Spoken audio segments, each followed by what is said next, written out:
ராஜலட்சுமி எடுவர்ஸ். இது ID course offer பண்ற ஒரு ஆன்லைன் பிளாட்ஃபார்ம். மார்க்கெட் டிமாண்ட் கோர்சஸா எதெல்லாம் இருக்கோ அது எல்லாத்தையும் இவங்க ஆஃபர் பண்றாங்க. உதாரணத்துக்கு சொல்றதா இருந்தா பைத்தான், ஜாவா பேசிக்ல ஆரம்பிச்சு அட்வான்ஸ் லெவல் வரைக்கும் போறாங்க. அண்ட் இது கூடவே டேட்டா சயின்ஸ் அண்ட் ஃபினான்ஸ், இப்படி பல கோர்சஸ் உள்ள இருக்கு. இந்த கோர்சஸ்ல நிபுணத்துவம் பெற்ற ஒரு சிலர் 10 லட்சம் ரூபாய் வரைக்கும் அதிகபட்சமா சம்பாதிக்கிறாங்க. மத்த ஐடி கோர்ஸ் ஆஃபர் பண்ற ஆன்லைன் பிளாட்ஃபார்மை விட்டு இந்த ராஜலட்சுமி எடுவர்ஸ் எந்த அளவுக்கு தனிச்சு நிக்குது அப்படின்னு பாத்தீங்கன்னா, affordable price with 0% EMI. Week டேஸ்லயோ இல்ல வீக்கெண்ட்லயோ உங்களுக்கு பிளெக்சிபிளான டைம்ல இங்க நீங்க படிச்சுக்க முடியும். உங்களுக்கு சொல்லிக் கொடுக்க போதும் சாதாரண நபர்கள் கிடையாதுங்க. கிட்டத்தட்ட 30க்கும் மேற்பட்ட இண்டஸ்ட்ரி எக்ஸ்பர்ட்ஸ் கிட்ட இருந்து நீங்க கத்துக்க முடியும். ஏப்பா இங்கிலீஷ்ல சொல்லிக் கொடுப்பாங்க, எனக்கு அந்த அளவு வராது, நான் எப்படி கத்துக்கிறது அப்படின்னு கேட்டீங்கன்னா, இதுக்காகவே இவங்க தமிழ்லையும் சேர்த்து சொல்லிக் கொடுக்குறாங்க. அண்ட் அது மட்டும் இல்ல, ப்ரீ ரெக்கார்டட் ட்ரைனிங் செஷனும் இங்க ஆஃபர் பண்றாங்க. அண்ட் இது கூடவே சேர்த்து இன்க்ளூசிவா பாத்தீங்கன்னா ரெஸ்யூம் பில்டிங்கை பத்தியும் ஃபுல்லா அவங்க சொல்லி கொடுக்குறாங்க. சாஃப்ட் ஸ்கில் ட்ரைனிங்கும் உள்ள இருக்கு. இதெல்லாம் வெறும் ஏட்டுல மட்டும் இல்லாம உங்களுக்கு பிராக்டிக்கல் ட்ரைனிங் வசதியும் இங்க ஏற்படுத்தி கொடுக்குறாங்க. படிச்சு முடிச்ச பிற்பாடு உங்களுக்கு வேலை கிடைக்கிற வரைக்கும் இவங்க அசிஸ்டம் பண்றாங்க. நான் சொல்றேன்ற ஒரே காரணத்துக்காக நீங்க கண்ணை மூடிட்டு இதுல போய் சேர வேண்டாம். டிஸ்கிரிப்ஷன் பாக்ஸ்ல ராஜலட்சுமி எடுவர்ஸோட லிங்கை கொடுத்திருக்கேன். அதை கிளிக் பண்ணி முழுமையா நீங்க தெரிஞ்சு முடிச்சு நீங்க சாட்டிஸ்ஃபை ஆனா மட்டும் இந்த கோர்ஸ் எடுங்க.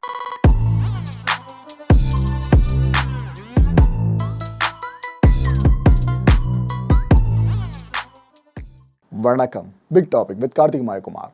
சந்திரயான் 3 மிஷன் சார்ந்து மிக முக்கியமான அப்டேட்டை பற்றியும், ஆதித்யா L1 மிஷன் இருக்கு பாருங்க, இதை பற்றின லான்ச் அப்டேட்டை பற்றி தான் முழுக்க முழுக்க பேச போகிற நிகழ்ச்சிக்குள்ள போகலாம்.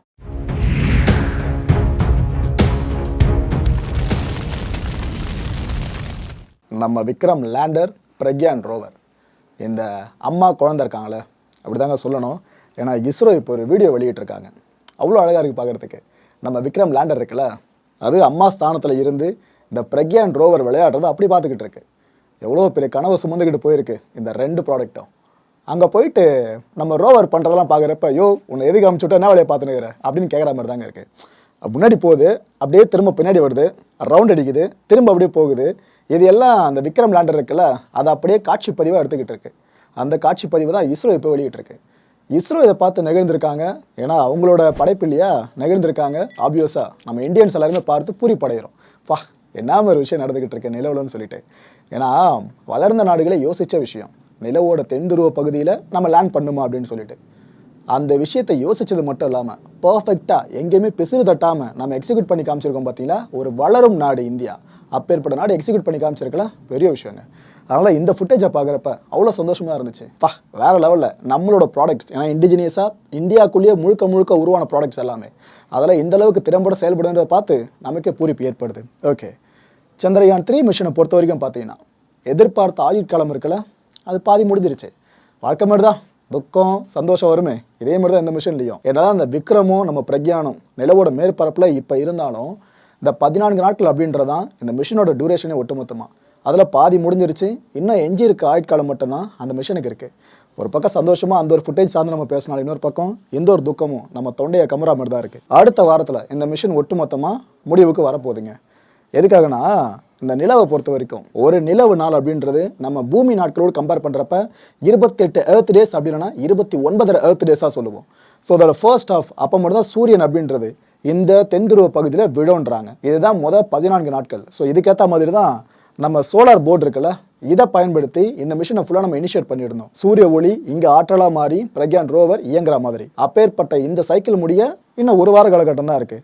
இந்த ஒரு வாரத்துக்கு அப்புறம் என்ன ஆகுனா, இட் மீன்ஸ் அடுத்த வாரம் என்ன ஆகுனா -200 டிகிரி செல்சியஸ் அளவுக்கு அங்கே டெம்பரேச்சர் அப்படியே தலையீடாக மாறிடுவாங்க. இப்போ எந்த அளவுக்கு அங்கே சூரிய ஒளி பட்டு வெப்பம் ஓரளவுக்கு இருக்கோ, இது அப்படியே தலைகீடாக அடுத்த வாரத்தில் -200 டிகிரி செல்சியஸ் கீழே போக போகுதுன்னா யோசிச்சு பாருங்கள் எப்படி அந்த சூழல் இருக்கும்னு சொல்லிட்டு. எதுக்காக இது அழுத்த நிறுத்தமாக சொல்கிறேன்னா, நம்மளோட இந்த சந்திரயான் 3 மிஷனை பொறுத்த வரைக்கும் நம்ம லேண்டரும் சரி ரோவரும் சரி இந்த சோலாரை ஆற்றலாக வாங்கிக்கிட்டு அதன் மூலமாக இயங்க வல்ல அளவுக்கு தான் ஃபுல்லாக அது கிரியேட் பண்ணப்பட்டிருக்கு. அதனால் அதீத குளிர் இருக்குல்ல, தாங்க முடியாதுங்க. இதனால தான் இஸ்ரோவோட சேர்மன் சோம்நாத் அவர்கள் ஒரு விஷயம் தெளிவாக சொன்னாங்க. நாம் எல்லா விஷயத்தையும் நினச்சதை முடிச்சிட்டோம். அந்த 14 நாட்கள் ஆட்கள் அப்படின்றது ஓகே, இந்த மிஷனை பொறுத்த வரைக்கும் ஓகே. அதையும் தாண்டி நம்மளோட பிரக்யான் ரோவர் செயல்பட்டுச்சு அப்படின்னா நமக்கு போனஸ் தாங்க, வெயிட் பண்ணி பார்க்கலாம் அப்படின்னு அவரே சொல்லியிருக்காரு. ஏன்ப்பா இதுக்கெல்லாம் சாத்தியமா, நான் நடக்குமான்னு அப்படின்னு கேட்டிங்கன்னா நடந்திருக்கு. இந்த சைனா நிலவில் இதே போல் ஒரு வேலையை பார்த்துக்கிட்டு இருக்காங்க. அவங்க அவங்களோட குறிப்பிட்ட மிஷனுக்கு பார்த்தீங்கன்னா சில மாதங்கள் மட்டும்தான் லைஃப் ஸ்பேன் இருக்குன்ற மாதிரி அவங்க கணிச்சிருந்தாங்க. ஆனால் 4 ஆண்டுகளையும் கடந்து இப்போ வரைக்கும் அந்த ரோவர் உயிர்ப்போடு இருக்குங்க. இதே போல் ஒரு மேஜிக் நம்ம பிரக்யான் குழந்தைக்கு நடந்துச்சுன்னா வேறு லெவலில் இருக்காது. ஓகே, இப்போ நீங்கள் ஸ்க்ரீனில் பார்த்துட்டு இருக்கிறது நம்ம விக்ரம் லேண்டர். இந்த லேண்டரோட இந்த பகுதி தெரியுதா, இந்த வட்டமிடப்பட்டிருக்குல்ல, அதாவது லேண்டருக்கு மேலேருந்து கீழே ஒரு டிவைஸ் ஒன்று இருக்க மாதிரி காமிச்சிருக்காங்க. இதுக்கு பேர் எல்சா, ILSA. இது இப்போ ஒரு மிக முக்கியமான ஃபைண்டிங்கை முன் வச்சுருக்குங்க. பூமியில் நில அதிர்வு ஏற்பட்டு கேள்விப்பட்டிருப்போம், பார்த்துருப்போம். ஆனால் நிலவில் நில அதிர்வு கேள்விப்பட்டிருப்பீங்களா? அது இப்போ நடந்திருக்கு. இந்த இல்சா இருக்குது பாருங்கள், இதுதான் கண்டுபிடிச்சிருக்கு. இந்த இல்சா இதோட விரிவாக்கம் என்னன்னு பார்த்தீங்கன்னா, instrument for lunar seismic activity. அதாவது நிலவோட மேற்பரப்பில் அதிர்வு ஏதாவது வருது அப்படின்னா அதை முதல்ல கண்டுபிடிக்கிறது இந்த இல்சா தான், இந்த பேலோடு தான். இதில் இன்னொரு சிறப்பம்சம் என்னன்னு பார்த்தீங்கன்னா, the first micro electron mechanical systems இதுதாங்க, MEMSன்னு சொல்லுவோம். இப்பேற்பட்ட டெக்னாலஜியை பேஸ் பண்ணி தான் இந்த இன்ஸ்ட்ருமெண்ட் முழுக்க தயாராகிருக்கு. அப்பேற்பட்ட இந்த இன்ஸ்ட்ருமெண்ட் பேஸில் தான் அந்த கண்டுபிடிப்பு நிகழ்த்தப்பட்டிருக்கு. இந்த கண்டுபிடிப்பு நிகழ்த்தப்பட்டுச்சுல, இதுக்கு முன்னாடி இஸ்ரோ என்ன அறிவிச்சிருந்தாங்கன்னா, another institute scientific experiment conducted அப்படின்னு சொல்லியிருந்தாங்க. குழம்பிடாதீங்க, இன்ஸ்டிடியூட் சயின்டிஃபிக் எக்ஸ்பெரிமெண்ட் அப்படின்னா நாம் சோதனைக்குண்டான பொருளை கொண்டு வந்து சோதனை பண்ணுறது வேறு. ஆனால் அந்த சோதனைக்குரிய பொருள் இருக்க இடத்துக்கே போய்ட்டு சோதனை பண்ண எப்படி இருக்கும்? இவ்வளோதான். ஓகேவா? சிம்பிளாக மைண்டில் வச்சுங்க. ஏற்கனவே நம்ம இந்த ST இருக்குல்ல, இதை வச்சு இந்த இன்ஸ்டிடியூட் மெஷர்மெண்ட்டை பண்ணியிருந்தோம். இப்போ அதை தொடர்ந்து தான் இன்னொரு இன்ஸ்டிடியூட் எக்ஸ்பெரிமெண்ட் பண்ணியிருக்கிறதா இஸ்ரோ சொல்லியிருந்தாங்க. இப்போ நீங்கள் ஸ்க்ரீனில் பார்த்துட்டு இருக்கீங்களா, இதே நம்ம ரோவர் இருக்குது பாருங்கள், பிரக்யான் ரோவர். இதோட மூமெண்ட் எல்லாத்தையும் நம்மளோட இல்சா இருக்குது பாருங்கள், அது பதிவு பண்ணியிருக்கிறது. இந்த இல்சாவோட ரெஸ்பான்ஸ் எல்லாத்தையும் தான் இங்கே இப்படி கொடுத்துருக்காங்க. இந்த அதிர்வுன்னு சொன்ன பார்த்தீங்கன்னா சீஸ்மிக், இதை பேஸ் பண்ணி தான் ஃபுல்லாக இதில் பதிவாகியிருக்கு. ஆனால் ரோவர் பேஸ் பண்ணது ஓகேவா, இதை தான் இப்போ நீங்கள் பார்த்துக்கிட்டு இருக்கீங்க. இது எப்போ பதிவு பண்ணப்பட்டதுன்னா, கடந்த 25ஆம் தேதிங்க, ஆகஸ்ட் மாதம் 25ஆம் தேதி பதிவு பண்ணப்பட்டது. ஸோ லேசான அதிர்வுன்றது இங்கே இருந்துச்சு. இதை தொடர்ந்து அதுக்கு அடுத்த நாள், இட் மீன்ஸ் ஆகஸ்ட் 26ஆம் தேதி பதிவானது தான் இப்போ நீங்கள் பார்த்துட்ருக்கீங்க. இந்த இல்சா இருக்குல்ல, அது கண்டுபிடிச்சுன்னு சொன்ன பாருங்க, நில அதிர்வு. அப்பேற்பட்ட மிக முக்கியமான தகவல் தான் இது. எந்த அளவுக்கு அதிர்வு ஏற்பட்டிருக்கு அப்படின்ட்டு இந்த ஒரு வரைபடத்தை பார்த்தா உங்களுக்கு முழுமையாக தெரியும் மக்களே. இது அதிகாரப்பூர்வமாக வெளியிட்டிருக்கிறது இஸ்ரோ தான். ஸோ நிலவில் நில அதிர்வு ஏற்பட்டுச்சு அப்படின்ற தகவல் பொய் கிடையாதுங்க, உண்மை. நான்ப்பா இது புதுசாக இருக்குது, அது மாதிரி ஆகுமா என்ன அப்படின்னு கேட்டிங்கன்னா, ஆகியிருக்கே. இந்த இல்சான்ற ஒரு பேரோட இந்த விக்ரம் லேண்டருக்குள்ளே கொண்டு வந்தது காரணமே அதுதான். ஏன்னா யாருமே போகாத ஒரு இடத்துக்கு நாம் போகிறோம், அங்கே என்ன நடக்கும் ஏது நடக்கும் தெரியாது. நில அதிர்வு அப்படின்றது அங்கே ஏற்படுமா இல்லையா, அதுலேயும் சரியான புரிதல் கிடையாது. ஒருவேளை நிலநடுக்கம் பெருசாக ஏற்பட்டு விரிசல் பெருசாக விழுந்து அதன் மூலமாக விக்ரம் லேண்டருக்கோ பிரக்யான் ரோவருக்கு எதனா ஆயிடுச்சுன்னா இப்போ இருக்கிற டேஞ்சர் இருக்குல்ல. ஸோ இதையெல்லாம் மனசில் வச்சு தான் நம்ம விஞ்ஞானிகள் இந்த இல்சாவை உள்ள பேலோடாக பொருத்தி அமைச்சிருந்தாங்க. அது தன்னோட வேலையை இப்போ பர்ஃபெக்டாக செஞ்சுருக்கு, பதிவு பண்ணியிருக்கு. இது இப்போ நில அதிர்வு ஏற்பட்டிருக்கு, நான் உணர்ந்திருக்கேன் அப்படின்னு சொல்லிட்டு. இஸ்ரோ என்ன சொல்கிறாங்க இதை பற்றி பார்த்தீங்கன்னா, ஒன்றும் இல்லைங்க, இது இயற்கையான ஒன்று தான். அங்கே நிலவில் அடிக்கடி இது போல் வரும் போல இருக்குது, அதான் வந்திருக்குங்க. ஆனால் நாங்கள் இதை சாதாரணமாக எடுத்துக்க மாட்டோம், நாங்கள் இதை முழுமையாக ஆய்வுக்கு உட்படுத்திக்கிட்டு இருக்கோன்னு இஸ்ரோ அதிகாரப்பூர்வமாக சொல்லியிருக்கு. இந்த சந்திரயான் 3 மிஷனை பொறுத்த வரைக்கும் பார்த்தீங்கன்னா நமக்கு பாசிட்டிவான நிறைய விஷயங்கள் தான் கிடச்சிக்கிட்டு இருக்கு. ஏன்னா அத்தனை பேலோட்ஸ் இருக்குது இந்த மிஷனில். ஒன்று கூட ஃபெயிலியர் ஆகிடுச்சு, ஒன்று கூட சரியாக செயல்படலை, இது போல் எந்த தகவலும் நம்ம கேட்கல. எல்லாமே அதோட வேலையை பர்ஃபெக்டாக பண்ணிக்கிட்டு இருக்கு. இந்தியன் ப்ராடக்ட்ஸ் எல்லாமே. அதனால் நெஞ்சை நிமிர்த்தி நம்மளால் இதை பற்றி இவ்வளோ தூரம் பேச முடியுது. வெளிநாடுகளோட உதவி இல்லாமல் நாம் இவ்வளோ தூரம் சாத்தியப்படுத்திக்கிட்டு இருக்கோம். இந்த இல்சாவில் பார்த்தீங்கன்னா 6 ஹை சென்சிட்டிவிட்டி ஆக்சிலரோமீட்டர்ஸ் இருக்குங்க. இதெல்லாம் பார்த்தீங்கன்னா இந்த சிலிக்கான் மைக்ரோ மெஷினிங் ப்ராசஸ் இருக்குல்ல, இது மூலமாக உருவாக்கப்பட்டது.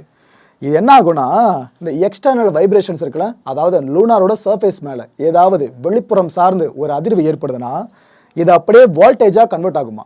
இதுக்கேற்ற மாதிரி தான் முழுக்க இது டிசைன் பண்ணப்பட்டிருக்கு. முன்னாடி காமிச்ச மாதிரி ஒரு வரைபடம், இந்த நில அதிர்வு பதிவானது, நம்ம இல்சா பதிவு பண்ணது, அந்த ரிசல்ட் கிடைக்க காரணமே இந்த ப்ராசஸ் தான். நம்ம பெங்களூரில் லியோஸ் அப்படின்ற ஒரு லெபார்ட்டரி இருக்குது, தெரிஞ்சிருக்க நம்புகிறேன். முந்தைய வீடியோலேயே இந்த லியாஸ்னால் என்ன, அது என்னென்ன பேலோட்ஸ் எல்லாம் இந்த சந்திரயான் 3க்காக உருவாக்கி கொடுத்துருக்கு எல்லாத்தை பற்றி விரிவாக பார்த்துருந்தோம். அதே லியோஸ் தான் இந்த இல்சா இருக்குது பாருங்கள், இந்த பேலோடையும் கன்ஸ்ட்ரக்ட் பண்ணி நம்மளுக்கு கொடுத்துருக்கு. திரும்ப சொல்கிற விஷயம் தான், இண்டிஜினியஸாக உள்நாட்டில் நம்ம தயாரிச்சிருக்கிறது. ஸோ இது மாதிரி இதுக்கப்புறம் எந்த ஒரு சாதனமாக இருந்தாலும் இந்தியாவுக்குள்ளேயே உருவாக்கப்படணும். அதாவது made in India, made for world இப்படின்ற கான்செப்டில் தான் இந்த ஒவ்வொரு ப்ராடக்ட்டும் அமைஞ்சிருக்குன்னு தெளிவாக நம்மளால் பார்க்க முடியுதுங்க. ஏன்னா நிலவோட தென் துருவத்தில் என்னென்ன நடக்குது, அங்கே என்னென்ன விஷயங்கள்லாம் கண்டுபிடிக்கப்படுதுன்னு இந்த உலகத்துக்கே நாம தான் சொல்லிக்கிட்டு இருக்கோம். நாசா கூட காலடி எடுத்து வைக்காத இடம் இந்த மூணோட சவுத் போல் நாம எடுத்து வச்சிருக்கோம்.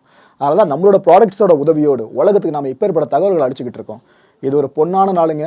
எதிர்காலம் இந்தியாவின் கையில், இந்தியா உலகத்தாளம் அப்படின்ற ஒரு பெரிய நம்பிக்கை இருக்குல்ல, அதுக்கு மிகப்பெரிய விதையே இந்த சந்திரயான் 3 தான். சந்திரனை இந்தியர்கள் வசப்படுத்தி இருக்கோம். அடுத்தபடியாக சூரியனையை வசப்படுத்தினா என்ன, இது வெறும் ஐடியாவை மட்டும் இல்லைங்க, எக்ஸிக்யூஷனே ஆரம்பிச்சிருக்காங்க நம்ம இஸ்ரோ விஞ்ஞானிகள். என்ன மூளை பாருங்க. உலக நாடுகள் கோடிக்கணக்கில் பணத்தை கொட்டி கொட்டி கொடுத்து, பல்லாயிரக்கணக்கான கோடி பணத்தை கொட்டி கொடுத்து ஒரு மிஷனை இனிஷியேட் பண்ணுறதை காட்டிலும் சில ஒரு கோடிகளை மட்டுமே செலவு பண்ணி நாம ஒவ்வொரு மிஷனையும் அச்சீவ் பண்ணிக்கிட்டு இருக்கோம். ஆகச்சிறந்த சான்று சந்திரயான் 3. இதுக்கு அடுத்தபடியா ஆதித்யா L1 மிஷனுங்க. நாளைக்கு இந்தியர்களோட மிக பொன்னான நாள். ஏன்னா நாளைக்கு தான் இந்த ஆதித்யா L1 மிஷன் சார்ந்த ராக்கெட் லான்ச் நடக்க போகுது. 23 மணி நேரம் 40 நிமிடங்களுக்கான கவுண்ட் டவுன் இப்போ ஆரம்பிச்சிருக்கு. கரெக்டாக சொல்றதா இருந்தா இன்னைக்கு பிற்பகல் 12:10 மணிக்கு இந்த கவுண்ட் டவுன் தொடங்குச்சிங்க. நாளை முற்பகல் 11:50 மணி வாக்கில் இந்த லான்ச் ஈவெண்ட் நடக்க போகுது. ஆதித்யா L1 விண்கலம் இருக்கு பார்த்தீங்களா, இதே விண்வெளிக்கு போனோம், சூரியனை நோக்கி பயணம் பண்ண L1 பாயிண்ட் அடையணும் அப்படின்னா அதால் மட்டும் முடியாதுல்ல. இங்கேருந்து விண்வெளி கொண்டு போக ராக்கெட் வேணும்ல. அப்பேற்பட்ட அந்த லான்ச்சிங் வெஹிக்கிள் எதுன்னு பார்த்தீங்கன்னா நம்ம PSLV XL C-57ங்க. இந்த ராக்கெட்டில் வச்சு தான் நாம் விண்ணில் செலுத்த போகிறோம். இந்த ஈவெண்ட் தான் நாளைக்கு நடக்க போகுது, லான்ச் ஈவெண்ட்டு. இந்த வகையிலான ராக்கெட்டை லான்ச் பண்ண எவ்வளோ தெரியுமா செலவாகும்? மினிமம் 130 கோடி ரூபாயில் ஆரம்பித்து அதிகபட்சம் 234 கோடி ரூபாய் வரைக்கும் போகும். இந்த ஆதித்யா L1 மிஷன் இருக்கு பாருங்க, இதுக்கு ஒதுக்கப்பட்டிருக்க பட்ஜெட்டே பார்த்தீங்கன்னா 378 கோடி ரூபாயிலிருந்து அதிகபட்சம் 400 கோடி ரூபாய்க்குள்ள தான். ஸோ இந்த லான்ச்சுக்கு மட்டும் எவ்வளோ செலவு பண்ண வேண்டியதாக இருக்குது பாருங்கள். இந்த ராக்கெட்டோட ஸ்ட்ரக்சரை பற்றி சொல்கிறதா இருந்தால் அதோட ஹைட் 44 மீட்டர்ஸுங்க, அதாவது 144 ஃபீட்டு. இதோட டயமீட்டர் பார்த்தீங்கன்னா 2.8 மீட்டர்ஸ், அதாவது 9 அடி 2 அங்குலம். ஸ்டேஜஸ் பார்த்தீங்கன்னா இந்த ராக்கெட்டில் 4 ஸ்டேஜஸ் இருக்குங்க. இதை ஹைட்டோடு நீங்கள் மெஷர் பண்ணி பார்க்குறதா இருந்தால் மொதல் ஸ்டேஜில் 20 மீட்டர், ரெண்டாவது ஸ்டேஜில் 12.8 மீட்டர், மூன்றாவது ஸ்டேஜில் 3.6 மீட்டர் அண்ட் அல்டிமேட்டாக 4வது ஸ்டேஜில் 3 மீட்டர்ஸாக வந்து நிற்கும். ஓகே, இந்த வகையிலான ராக்கெட் இருக்குல்ல, இதோட இது வரைக்குமான தரவுகள்னு பார்த்தீங்கன்னா நமக்கு பாசிட்டிவான தகவல்கள் தான் சொல்லணும். அதாவது இப்போ இந்தியா வர்சஸ் பாகிஸ்தான்னா ஹெட் டு ஹெட்னு சொல்லி ஒரு கவுண்ட் போடுவாங்க. அதாவது எத்தனை போட்டிகள் 2 அணிகளுக்கு இடையில நடந்திருக்கு, அதில் எந்த அணி எத்தனை போட்டிகளை ஜெயிச்சிருக்கு தோற்றுருக்குன்னு சொல்லிட்டு லிஸ்ட்டை பார்ப்போம் பாருங்க. லிட்டரலாக அதை மைண்டில் வச்சுக்கிட்டு இந்த பட்டியலோடு ட்ராவல் பண்ணுங்க. இது என்னன்னா சோஃபார், அதாவது இந்த வகையான ராக்கெட் இது வரைக்கும் எத்தனை முறை லான்ச் பண்ணப்பட்டிருக்கு, அதில் எத்தனை முறை அந்த லான்ச் பர்ஃபெக்டாக நடந்திருக்கு, எத்தனை முறை நாம தோல்வியை சந்திச்சிருக்கோம், எத்தனை முறை நாம பார்ஷியலி ஃபெயிலியர் அப்படின்னு ரிசல்ட்டை ஃபேஸ் பண்ணோம். அது எல்லாம் அடக்குனதா இது. முதல்ல எடுத்துக்கிட்டிங்கன்னா டோட்டல் லான்ச்சஸ் இது வரைக்கும் 58 முறை லான்ச் பண்ணியிருக்கோம். நாளைக்கும் லான்ச் பண்ணிட்டோம்னாக்கா 59வது முறை. இது வரைக்கும் சக்ஸஸ்னு பார்த்தீங்கன்னா 55 சக்ஸஸ்ங்க, அதாவது சக்ஸஸ்ஃபுல்லி லான்ச். ஓகேவா, 58ல் 55. ஃபெயிலியர்ஸ் பார்த்தீங்கன்னா 2 முறை மட்டும்தான் நம்ம ஃபேஸ் பண்ணியிருக்கோம். ஆனால் மார்ஜின் எங்கேயோ இருக்குது. 58 முறை லான்ச் பண்ணி 2 முறை மட்டும்தான் ஃபெயிலியர் பார்த்துருக்கோம். பார்ஷியலி ஃபெயிலியர் பார்த்தீங்கன்னா ஒரே ஒரு முறைங்க. இந்த ஆதித்யா L1 மிஷன் சார்ந்த ராக்கெட்டை பற்றி பார்த்துட்டோம். அடுத்தபடியாக அந்த ஆதித்யா L1 விண்கலம் இருக்குல்ல, அதை தான் இப்போ நீங்கள் ஸ்க்ரீனில் பார்த்துட்டு இருக்கீங்க. இது என்னன்னா ஒட்டு மொத்தமாக 7 பேலோட்ஸ் இந்த ஆதித்யா L1 மிஷன் சார்ந்து இருக்குது. அது என்னென்ன பேலோட்ஸ்னு இப்போ முழுக்க தெரிஞ்சுக்கிட்டு வாங்க. முதல்ல இந்த லெஃப்ட் சைடில் தெரியுது பார்த்தீங்களா, அதில் ஃபுல்லாக ஃபோக்கஸ் பண்ணுங்கள். டாப்லேருந்து எடுத்துக்கிட்டிங்கன்னா சூட், பெல்சி, PAPA, மேக்னட்டோமீட்டர், ஸ்விஸ் ஸ்டெப்ஸ் 1, ஹி L1 OS அண்ட் ரைட் சைடில் பார்த்தீங்கன்னா சோலெக்ஸ். மக்களே, இந்த கான்டென்ட்டை பொறுத்த வரைக்கும் எதிர்பார்க்க வேண்டியது ஒன்றே ஒன்று தான். சில நாட்கள் வரைக்கும் நாம் இந்த சந்திரயான் 3 சார்ந்து ஒரு அப்டேட்ஸாக கொடுத்துக்கிட்டு இருந்தோம். இப்போ அடுத்தபடியாக நாளைக்கு இந்த ஆதித்யா L1 மிஷன் லான்ச் ஆகுது. ஸோ நாளையிலிருந்து இது சம்மந்தமான அப்டேட்டையும் தொடர்ந்து உங்களுக்கு வழங்குறேங்க. ஆரம்பிக்கலாமா? அடுத்த நிகழ்ச்சியை சந்திக்கலாம். நன்றி, வணக்கம்.